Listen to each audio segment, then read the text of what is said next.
Okay. Actually, my question has already been answered. That often happens.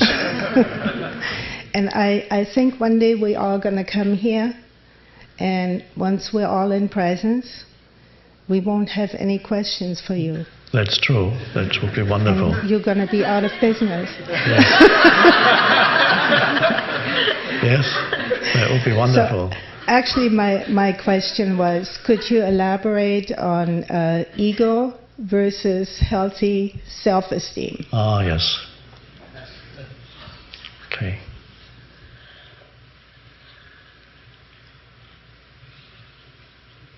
Eventually, what you call healthy self-esteem, which is a wonderful thing, eventually that is not enough. And as a human being evolves, that healthy self-esteem is no longer satisfying as you grow older and is transcended. And what takes its place is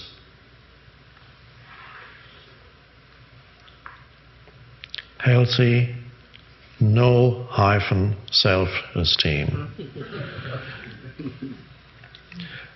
The self-esteem, of course, means that you are reasonably satisfied with who you are as a person and the achievements of the person, what the person can do, or what the person knows, or what the person possesses, and you compare what the person can do, abilities, what the person knows, knowledge, or what the person has in terms of possessions.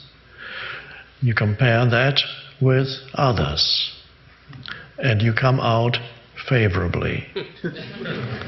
So either you can do more than somebody else or others, feel better about yourself. I can do this, but they can't. I can, but you can't.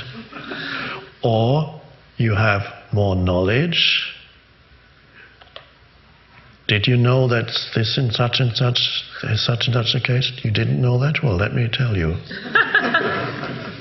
That feels good. You know more. These ignorant people, they don't know anything.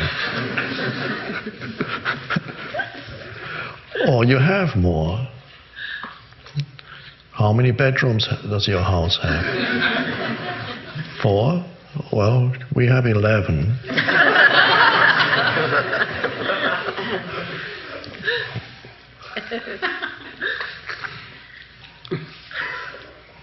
Do you have an advanced degree? No? I have 2 PhDs. And that's fine. It starts with a child already. It says, look what I can do. I can jump further than you. And that for the child it's fine. There's no point in telling a child, don't do that, because your ego is arising. No, the child has to go through that. And it is better to have healthy self-esteem, as you describe it, as it's usually described, than extremely low self-esteem. I'm no good. Everybody's better than me. I have nothing. Life has treated me unfairly. There's a self-image there also, as there is a self-image in healthy self-esteem. One, of course, is much nicer than the other. It's more pleasant to live with healthy self-esteem than with a low self-esteem, or unhealthy self-esteem, one could call it. But they're both identification with some kind of form. And you compare the form of who I am with the form of others, and you are better, at least in one area, you must be.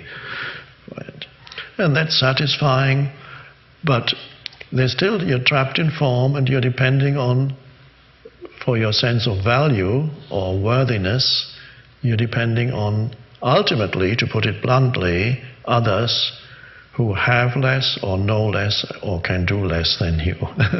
And that's fine. Doesn't mean you shouldn't strive to do great things or to have things or to know things, But the question is, ultimately, is that a satisfying basis for your sense of who you are? And in the long term, it is not. It is not satisfying. That is why people who are maybe very happy with what they possess, after a while, there's an emptiness that comes, not the spiritual emptiness, a sense of emptiness of what's it all about. And even things you can do, a time may come when you can't do it anymore. Whatever it is that you do that's so great. Playing an instrument, the great pianist, wonderful, why not be a great pianist? But if you derive your sense of who you are from that, then one day you find arthritis in your fingers. And who are you now? Or just the agility goes, it's not there anymore. Oh my God, suffering comes.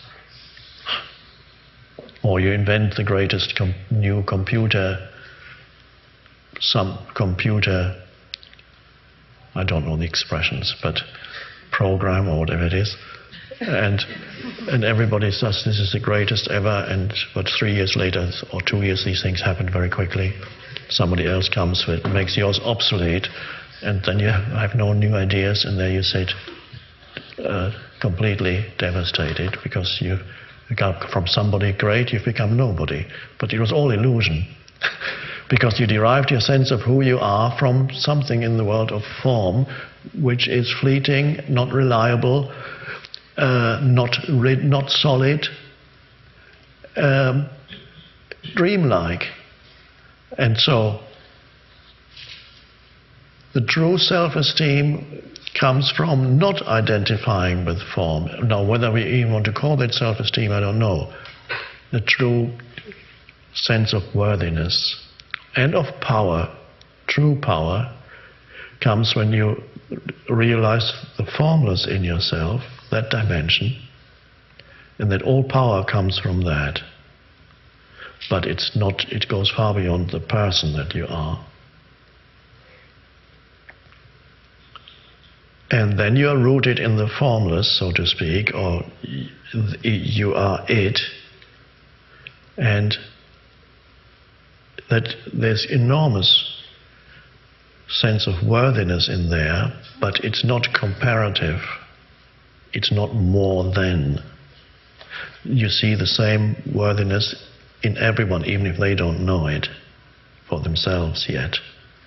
So there's power, but not more than. There's just the power of life itself. And you know everybody is an expression of that, although they may not know it yet. Everybody. So this is, you transcend conventional self-esteem. And it doesn't mean you lose your sense of worth. It shifts into something much deeper. So every human really is, there may even be some children these days who don't need to go through the egoic stage anymore, that is possible. But traditionally, and humans had to go, and many probably still have to go, through the stage where they identify with form, develop some self-esteem, do something that you feel good about, you can do it, and then comes the time going beyond. Except perhaps, as I said, some advanced souls who may be coming into this world, already in this world as children, who don't even need to identify with that anymore.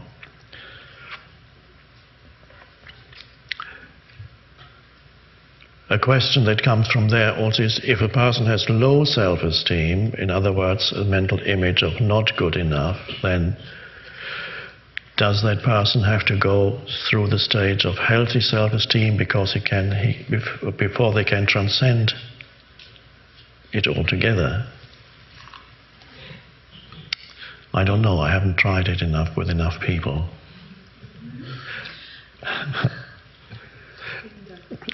It may well be that the unhealthy self-esteem, if it leads to a state of suffering, great suffering, you may be able to, with the help of a teacher, go from there to no self. because the way from unhappiness or suffering to transcendence is easier than the way from superficial happiness to transcendence. Superficial happiness keeps you in the dream world for quite a while. It's not that bad. My life, I can't complain. It's not that bad. It's going okay. I'm quite happy. Just got a promotion. I'm so happy. I just got my annual bonus from my Wall Street bank. Great. I'm doing great. Yeah.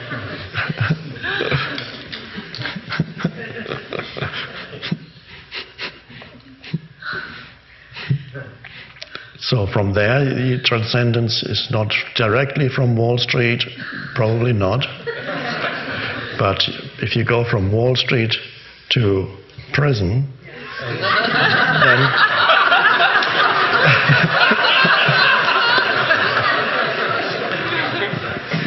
much easier.